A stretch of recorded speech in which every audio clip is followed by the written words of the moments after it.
Today, we organize the silverware drawer.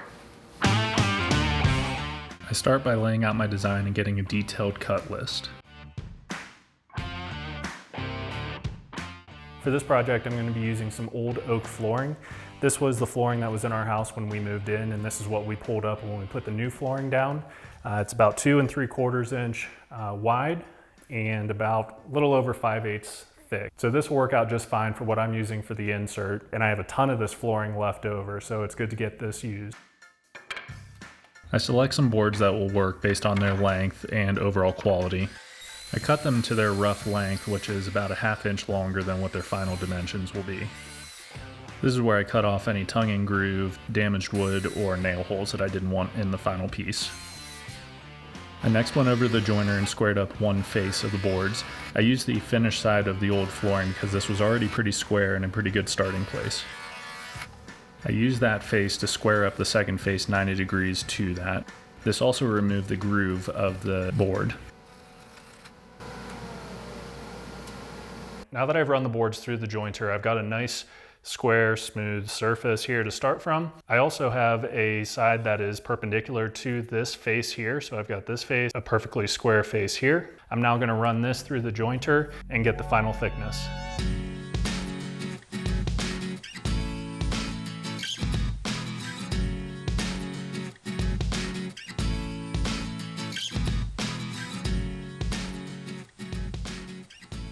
Now that I've run all my boards through the thickness planer, I've got my final thickness of the boards at 3/8 of an inch. So to recap, ran through the jointer. I got one flat surface here from the joiner. I then ran this edge here along the joiner and I got a perpendicular side. And now I ran this through the thickness planer. So now I have two parallel faces to each other. I'm now going to take this over to the table saw and I'll cut this to my final width.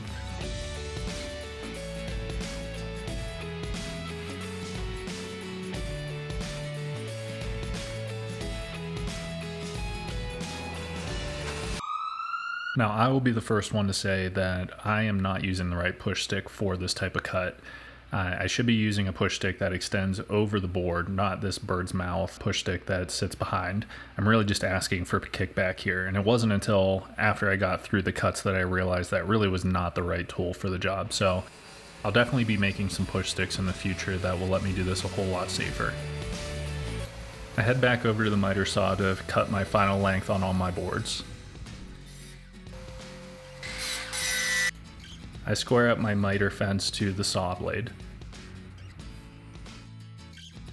I make a couple test cuts on my saw blade to make sure that the depth is set correctly. I want it to be at 3/16 of an inch thick. On this first pass, I need to lower the blade a little bit. You can see the gap here, so I make that adjustment. I use an edge piece to set my stop block depth, so I know exactly how far to cut in on the top and bottom pieces.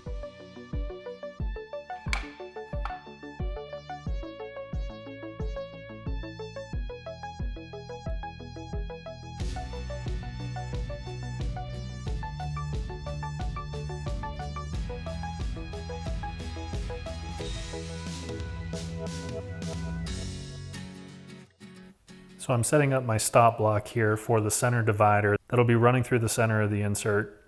I know that from the outside edge to the right hand side of the center divider, I need to get to 10.5 inches. So I'm setting my mark here at 10.5 inches. Now I also know that my mark from the edge of this line to the left side of the center divider is going to be 10 1/8. So I'm going to slide over so that my mark is going to be at 10 1/8. And this will be my starting point. I'll make my first cut here, and as I make that pass, all my subsequent passes are going to move to the left to where I will hit the stop block. So I should have a cut here that is 3/8 of an inch.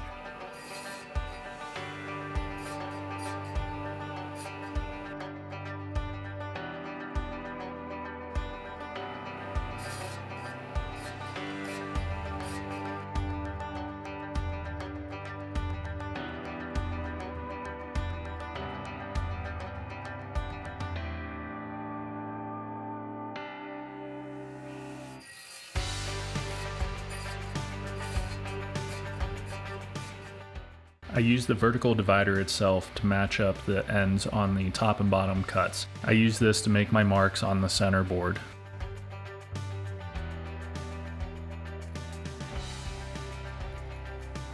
I set my miter saw depth to cut about halfway through the boards, and I used a 2x4 as a temporary fence to push the board farther out from the metal fence. Without this, the angle of the blade would leave a pretty steep cut in the board and wouldn't reach the depth of cut that I was looking for.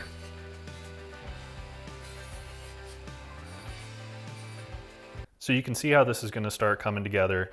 I've got my 4 outside edges put together. I've got the horizontal and vertical divider in. The last thing will be to add these dividers for the silverware.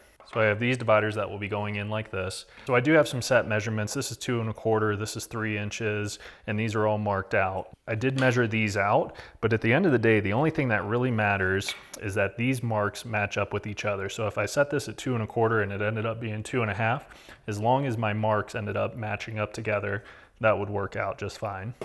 So I got my measurements in and set my marks. And then from there, I used this mark as a reference point, lined up my square, and just drew some marks across so that these will match up perfectly. It might be a little hard to see here, but I'm also labeling all of my pieces with an up arrow so I know which orientation the boards are supposed to be going. So I'll go ahead and set my table saw up and I'll make these cuts here.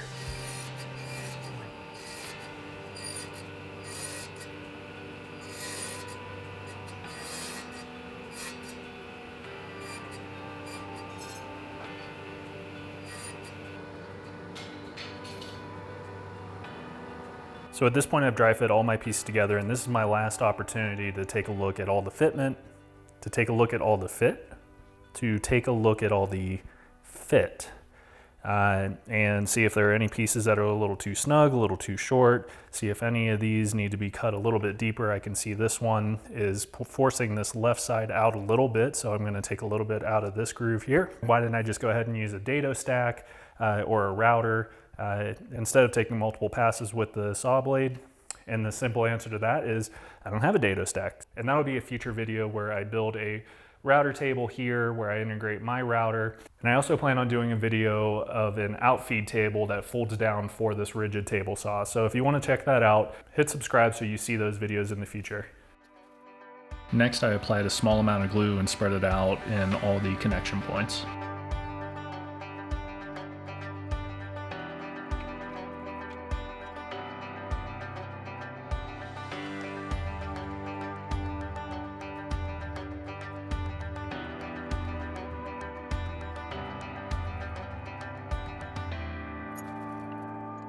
I then clamped everything together. This was kind of cool. I found this old strap clamp in my grandpa's workshop, so it was nice getting to use some of his old tools. I then cut some 1/4 inch plywood down to serve as the bottom of the drawer insert. I cut this oversized to hang over each end about 1/4 inch.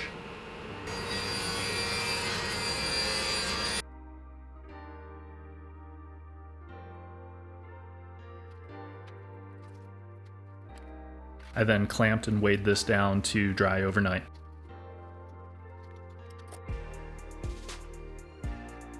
After the glue dried overnight, I unclamped everything.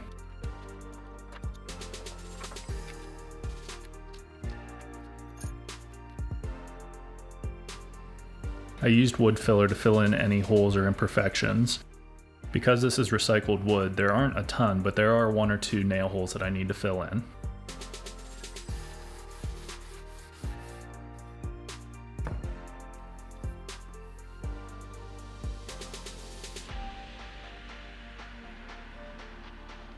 I use a flush trim bit to cut the base of the drawer insert to its final dimension.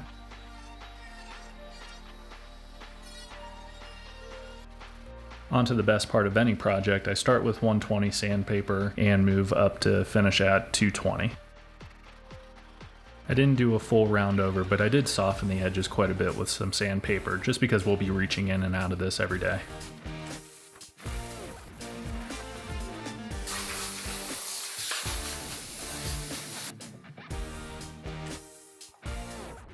I then applied finish using Minwax's Fruitwood color.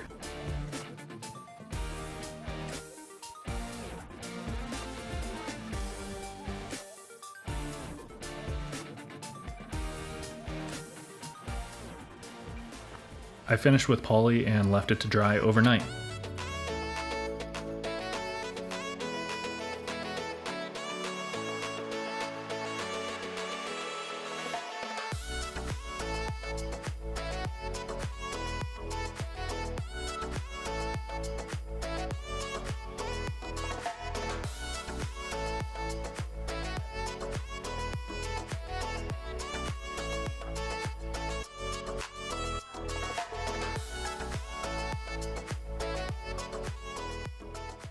So that's a wrap on this drawer insert project.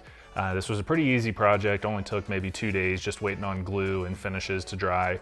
It was a pretty cool little project because this was a really safe project. It was something that was beneficial to us to have, and it was with materials that I already had, so it was pretty safe to test out some skills and try some different techniques that I haven't used before. I think that's really just going to be one of my goals this year, is to try out some small projects. They don't have to be these big, massive projects that will help me build some skills and just maybe inspire you all to do something of your own. So hopefully this video gave you some ideas or maybe some inspiration on what you could do with your kitchen drawers. Maybe you don't have the materials laying around. You could probably do this with a number of different things, but this worked out really well. It's really secure and snug in the drawer itself, so pretty good use of space for us, and I think it looks pretty good. So thanks for sticking it through and seeing the end product. If you haven't already, go ahead and hit that like button and the subscribe button to see some more videos just like this, and then check out one of the other videos.